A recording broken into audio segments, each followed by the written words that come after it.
그러니까 사실 지난번에 예를 들면 김경수 전 지사 같은 경우 사면해줄 때 윤석열 씨가 이재명 대표한테 물어봤다고 그랬었잖아요. 그래서 이재명 대표가 뭐 당연히 좋습니다. 흔쾌히 당연히 동의했고 그때 얘기했을 때 많은 사람들이 일부러 김경수 지사를 이 타임에 와가지고 일부러 사면시키는 거다. 이재명 대항마를 키우려고 그런 얘기가 사실 되게 많았었잖아요. 그러면서 그때 당시에 뭐 받아야 되네 말아야 되네 이런 얘기까지 사실 그 당시에 이제 많이 했었거든요.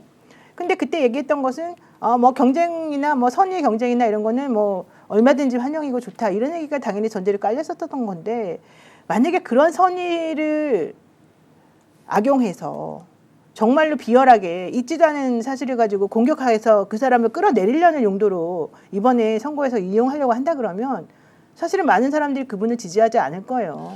그거는 옳지 않거든요, 진짜로. 옳지 않은데 100% 동의. 그런데 경계를 하자는 것은 이제 조중동을 비롯한 보수 언론이 어떻게 할 것 같아요. 민주당의 경선 시작했어요. 자, 이재명에 대한 네거티브가 계속 할 거 아니에요.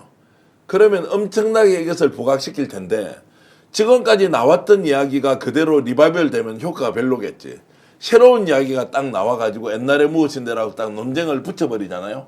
여기에서 역선택이라는 게 있을 수도 있고 그리고 반명들이 결집을 해서 한 사람을 한번 만들어보자라고 하는 논리가 민주당을 지지하고 있는 이 폭넓고 강력한 지지층에서 분열이 오는 것이 아니라 그 외부에 있는 누군가가 결집을 시킬 수도 있다. 여기에서 제일 무서워하는 것은 레거시 미디어가 여기에 편성하면 폭발력이 상당히 높을 것이다 라는 이야기를 하는 분도 있습니다. 아니 중앙일보가 지금 노무현 전 대통령에 대해서 토요판 거기는 일요 뭐라고 썬데이 중앙이라고 그러는데 연재를 하고 있어요. 그래서 좀 노무현 대통령 관심이 있어 꾸준히 읽는데 읽으면서 계속 드는 생각은 이재명 깔려고 하는 거구나.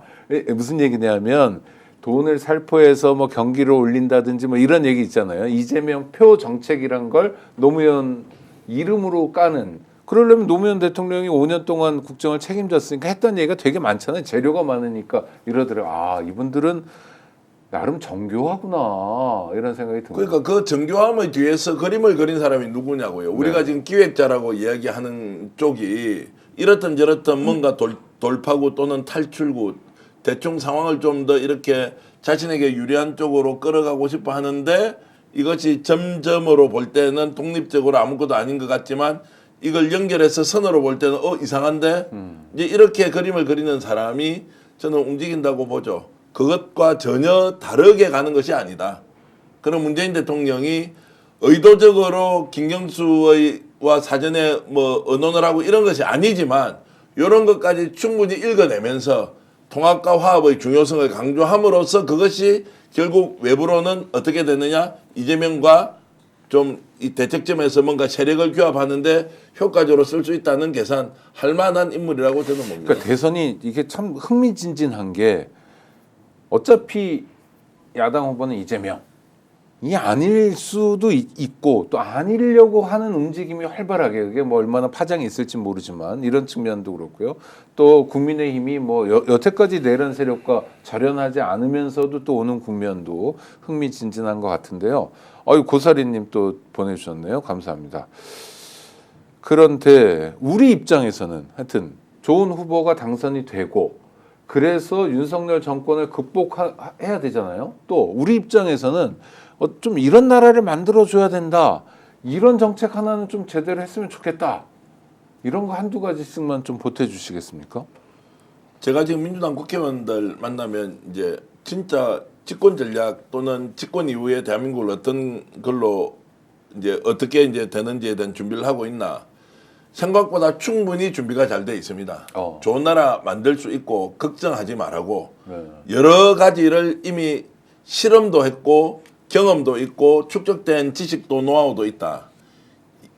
제일 다행스러운 것은 오늘 국회의원이 저하고 점심때 만나서 이런 이야기를 하더라고요. 이재명 민주당 대표가 국회의원을 재선하고 있는 것이 대한민국으로서는 천운이다.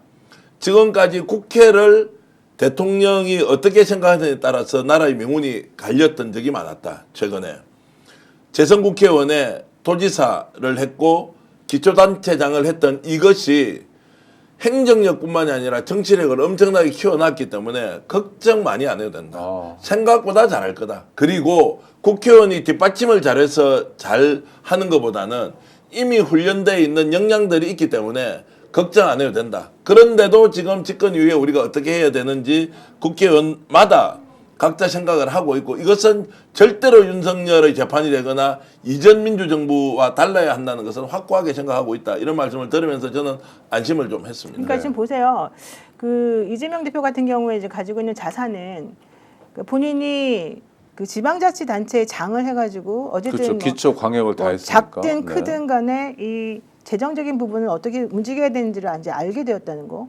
그리고 재정이 튼튼한 곳에서만 한 게 아니고 재정이 정말로 없었던 곳에서부터 시작해가지고 어떤 식으로 정책을 펼쳐야 되는지를 이제 본인이 이제 알았다는 거. 그다음에 이제 국회의원을 또 했다는 거. 그래서 사실은 많은 사람들이 좌쪽으로 클릭되어 있다가 지금 너무 우쪽으로 가는 거 아니냐라는 얘기를 할 정도로 사실은 또 점진적으로 계속해서 움직여 나가고 있는 거예요. 그러니까 저는 이게 뭐 무조건 중도 확장성 이런 걸 얘기하고 싶은 게 아니라 현실적으로 이념 이런 거에 너무 빠져 있지 않고 오히려 지금 대한민국에 필요한 정책이 무엇인지에 조금 더 관심을 많이 가지고 있는 사람이다라고 하는 게 저는 되게 중요하다고 보거든요.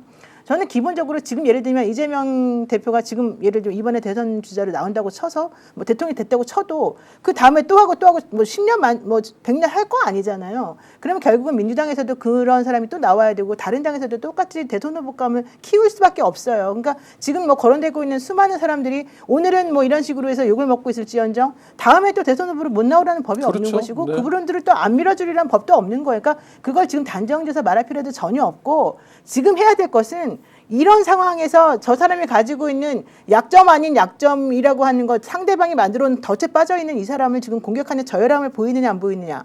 두 번째, 실제 그런 저열함을 보임에도 불구하고 이 상황을 극복해 나갈 수 있는 능력이 있느냐 없느냐. 세 번째, 정말로 저 사람이 가지고 있는 그 능력으로 대한민국이 앞으로 어떻게 뻗어나갈 수 있을 것이냐. 실제 제대로 된 경쟁력이 있는 것이냐. 이 사람이 어느 한쪽에 치우쳤느냐 치우치지 않느냐. 이런 것들을 종합적으로 봐가지고 그 사람이 잘할 거냐 못할 거냐를 보는 게 저는 가장 중요하다고 생각해요. 그렇기 때문에 지금 현재 뭐 누구를 사실 오늘 제가 우창익 평론가하고 친하다고 해서 제가 10년 후에도 오창익하고 친할 건지 아닌지 몰라요. 내부적으로 얼마나 변할 수 있는 건지 모르잖아요. 변수도 많은 것이고. 그러니까 지금은 아무도 그런 거 가지고 얘기할 수 없고 단지 내가 지금 할 수 있는 거는 3개월 후에 혹은 뭐 2개월 후에 있을 그때 어떠한 결정을 내리는 것이 그나마 그 당시에서 최선일 것이냐. 이걸 보니까 가장 중요하다고 보는데 제발 해야 될 것은 비열한 짓은 하지 말아라. 그 비열한 짓을 하는 사람은 결국은 큰 사람이 되지 못한다. 그런 사람은 대한민국에서 훌륭한 사람이 되지 못한다. 정치 지도자감으로 꽝이다.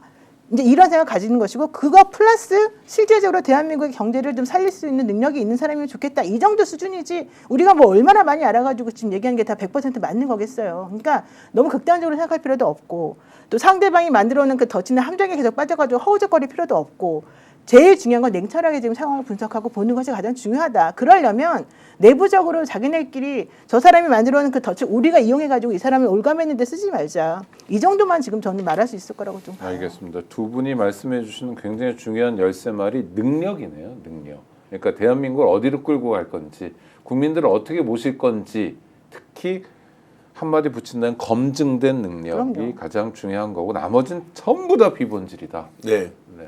특히 껍데기 보고 스타일 보고 저 사람 잘생겨서 못생겨서 내 마음에 안 들어. 마음에 안 들어. 경상도다 전라도다 이런 그러니까요. 거. 네, 네. 그걸 이미지 가지고 정치가 지금 가서 까마귀예요. 공격해가지고 공격이 먹히면 내가 이기는 거고 공격이 안 먹히면 지는 것이다라고 하는 이 정말로 쌍팔년도식의 고무신 선거처럼 하려고 하는 것. 이제 국민들이 가려서 판단하는 수밖에 없다고 저는 생각합니다. 고무신 선거를 모르시는 분들도 계실 것 같은데 옛날에 부정선거하면서 민주공화당 박정희 정당에서는 고무신을 나눠주기도 했답니다. 그래서 고무신 선거.